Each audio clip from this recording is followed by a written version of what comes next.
ఎందుకంటే ఈ రెండు చేతులు రావు మాకు. మరి అది అంబేద్కర్ పుణ్యమో, లేదా మేము పుట్టి పెరిగిన నేల పుణ్యమో, లేదా ఆత్మగౌరవ పుణ్యమో. కానీ చలో మంచి ఏంటంటే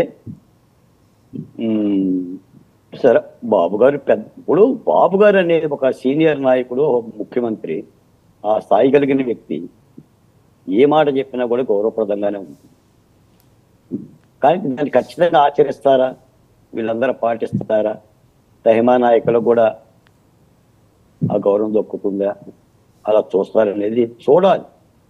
ఏదో ఒక వాక్యం రాగానే మనం జై జయధ్వానాలు పలకటము, ఏ ఆనందదాయకంగా చేయటం అనేది అయితే నాకు తెలిసితే ఏం లేదు. ఎందుకంటే మన కొత్త వాళ్ళమేం కాదు, నిన్న మొన్న పుట్టిన వాళ్ళం కూడా కాదు. ఇప్పుడు మీరు ఇప్పుడు ఒక మాట చెప్పారు, విజయసాయి రెడ్డి గారు తండ్రి కాబోతున్నాడు అని. నేను చెప్పలేదండి, ఆవిడ మీద ఎవరో కంప్లైంట్ ఇచ్చారని. మీరు దయచేసి రావు గారు నన్ను ఇన్వాల్వ్ చేయకండి ఈ విషయంలో. మిమ్మల్ని అంటారు, మిమ్మల్ని వైరల్ అవుతుంది, వైరల్ అవుతుంది. నిజమో అబద్ధమో మనకు తెలియదు. సాక్షాత్తు భర్తే ఫిర్యాదు చేశాడు.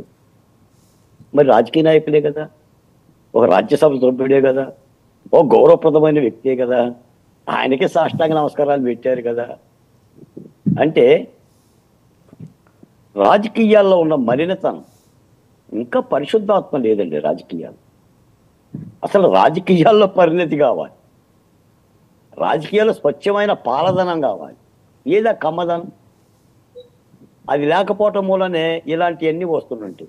ఒక మాట ఏంటంటే వాసుదేవ్ గారు, మీకు తెలుసు మాలాంటి వాళ్ళం రాష్ట్రం కోసం, రాష్ట్రం బాగు కోసం జగన్మోహన్ రెడ్డి గారి మీద, వైసీపీ పార్టీ మీద కొట్లాడాం, కలబడ్డాం, నిలబడ్డాం, ఇబ్బందులు పడ్డాం.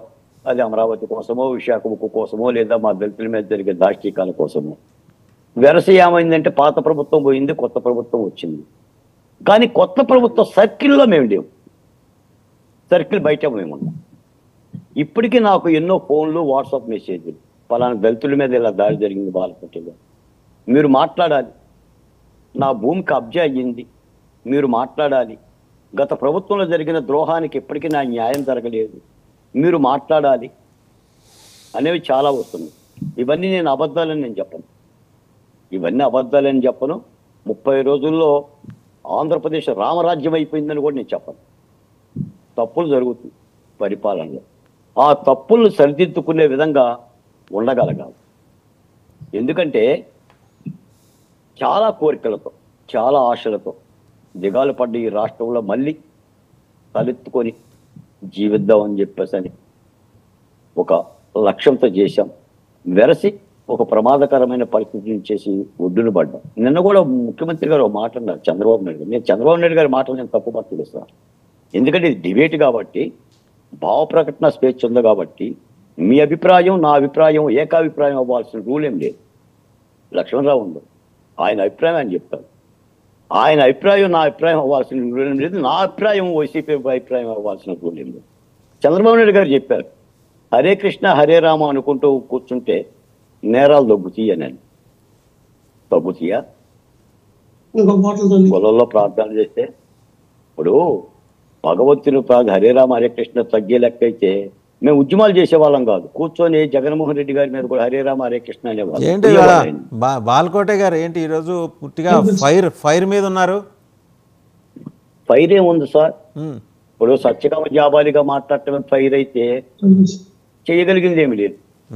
ఇప్పుడు నేను ఒక పౌర సమాజ ప్రతినిధిని, సత్యకామ జాబాలిని. అది రామరాజ్యమైన రావణ రాజ్యమైన లోపాలు మీరు చెప్పండి.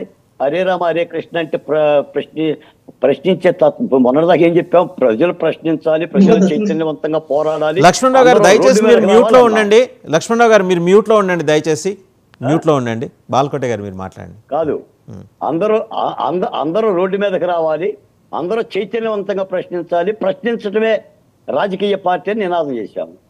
మరి ఇప్పుడు హరే రామ హరే కృష్ణ అని చెప్పేసి ఇళ్లలో ఉంటే నేరాలు తగ్గుతాయా?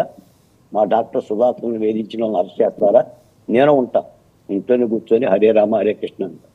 మా శిరోమణనం చేసిన పోలీస్ స్టేషన్లో శిరోమణనం చేసిన బాధితులను అరెస్ట్ చేస్తారా? ఎందుకంటే నాయకుడు ఏది చెప్పినా కూడా అదేనండి. ఇప్పుడు గాంధీ గారు చెప్తే వింటారు, వాసుదేవ్ గారు చెప్తే ఎందుకు వింటారు, బాలకోట చెప్తే ఎందుకు వింటారు, ఉంగరాల చేతితో ముడితే వింటారు. ప్రపంచమే అలా అయిపోయింది.